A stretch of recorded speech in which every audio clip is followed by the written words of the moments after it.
ये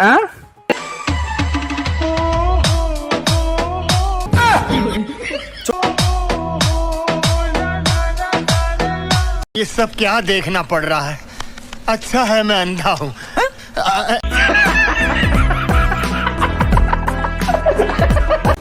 প্রথম স্কুল শেষ করে কলেজে আসছেন, কেমন লাগে? খুব এক্সাইটেড। কলেজ লাইফ শুরু হওয়ার আগে কি প্ল্যানিং ছিল যে কলেজে গিয়েই একটা প্রেম করে ফেলবো? এরকম প্ল্যানিং তো ছিল, বাট একটা মানে ভিতর থেকে একটা অনুভূতি যে যদি রিলেশন করে হচ্ছে যে বিয়ে শাদী করি, তখন হচ্ছে যে ওয়াইফকে যদি কিছু বলি তখন বাবা মা বলবে যে তুমি তোমার ওয়াইফকে কিছু বলতেছো কেন, তুমি না প্রেম করে বিয়ে করছো।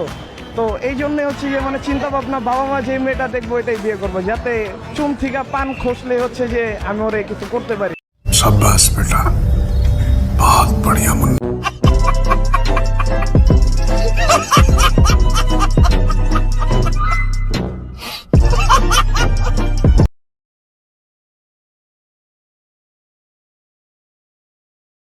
হ্যালো গাইজ, কেমন আছেন সবাই? আসলে সবাই অনেক অনেক বেশি ভালো আছেন। হ্যাঁ গাইজ, আপনার দয় আমি অনেক অনেক বেশি ভালো আছি। বরাবরের মতন অস্থির বাঙালি এক নতুন এপিসোডে আপনাদেরকে স্বাগতম। আজকের এপিসোডে আপনারা দেখতে চলেছেন রিসেন্টলি সোশ্যাল মিডিয়া ও টিকটক জুড়ে রাতারাতি ভাইরাল হওয়া অস্থির বাঙালি অস্থির সব কর্মকাণ্ড, যা দেখলে আপনাদের হাসতে হাসতে পেট ব্যথা হয়ে যাবে, গ্যারান্টি দিচ্ছে।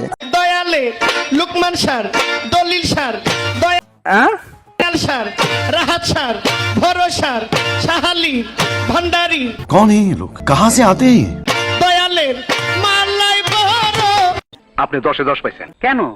সুতরাং গাইজ, আমাদের সাথে আপনিও টিকটকার ও অস্থির বাঙালিদের দম ফাটানো হাসি ভিডিও দেখে মন খুলে হাসতে চাইলে ভিডিওটি সম্পূর্ণ দেখার অনুরোধ রইল, কেননা শেষে রয়েছে বাংলাদেশের রাতারাতি ভাইরাল হওয়া অস্থির সব কাণ্ড কারখানা, যা আপনাকে ভরপুর বিনোদন দেবে। আর হ্যাঁ গাইজ, আমাদের চ্যানেল নতুন হয়ে থাকলে অবশ্যই সাবস্ক্রাইব করে পাশে বেল আইকনটি অন করে রাখবেন। আর হ্যাঁ গাইজ, মজার সব কাহিনী দেখতে ভিডিওতে একটি লাইক দিয়ে দেবেন। তো গাইজ, শুরুতে চলুন অস্থির বাঙালির দম ফাটানো হাসির কিছু ভিডিও দেখে আসি। तू जानू वानू जो कहता है बीवी तेरी हूँ लगता है सामे। ये कौन है? मोर सामे मैं सामी सामी जो कहती हूँ मर्द मेरा तू।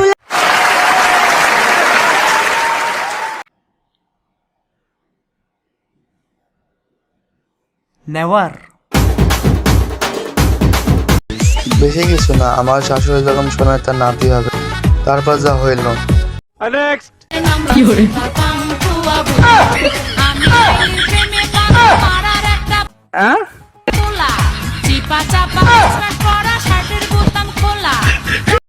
भाई साहब कुछ ज्यादा नहीं हो गया?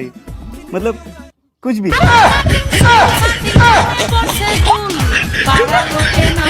हक दिया, हक दिया।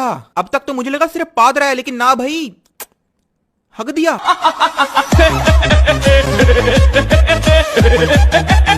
তারপর যে যাই বলো, বন্ধু আজ কোনো খবর নাই, আজ কোথা হাত থেকে তার কোনো মতে মাপ নাই, এছাড়া কবলে দক্ষ আছে অনেক।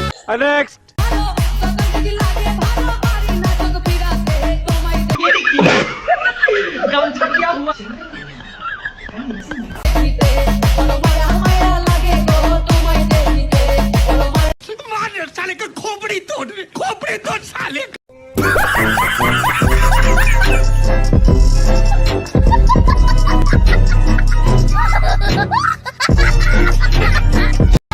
আমার বন্ধু যখন ফানি টিকটক বানায়, তারপর যেটা হলো সেটা দেখার জন্য মোটেও প্রস্তুত ছিলাম না। লোকটা পুরাই অবাক, যদিও এটা স্ক্রিপ্টেড কন্টেন্ট ছিল, তারপরে অনেক মজা হয়েছে। নেক্সট এই সাদিয়া, এই তুই আমার বয়ফ্রেন্ড আকাশকে এসএমএস দিস কেন? আমার এত সময় নাই।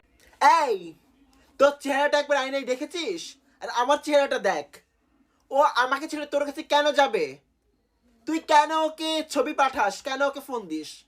আরে দুঃখে কষ্টে ভারাক্রান্ত জীবন। নির্লজ্জা মেয়ে, একটা দিয়ে তোর হয় না?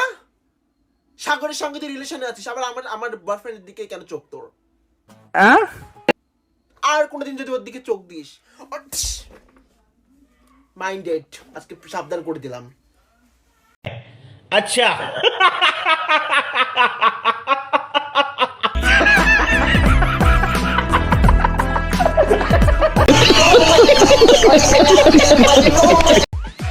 সাদিয়া, তুমি যেখানে থাকো আর আকাশের দিকে চোখ দিও না, তোমার কপালে কিন্তু দুঃখ আছে অনেক। যার হাতে পড়েছো না সে কিন্তু অনেক ডেঞ্জারাস, তোমাকে কিন্তু মাফ করবে না, তোমাকে একদম জ্বালিয়ে খাবে। এখনো সময় আছে, ভালো হয়ে যাও। তো আজ এ পর্যন্তই প্রিয়। ভিডিওটি ভালো লেগে থাকলে লাইক করবেন, শেয়ার অ্যান্ড সাবস্ক্রাইব করে দিও। দেখা যাচ্ছে নতুন কোনো এপিসোডে। এ পর্যন্ত ভালো থাকো, সুস্থ থাকো। আর হ্যাঁ, আমাদের চ্যানেল নতুন হয়ে থাকলে অবশ্যই সাবস্ক্রাইব করে দিও। Tata, bye bye.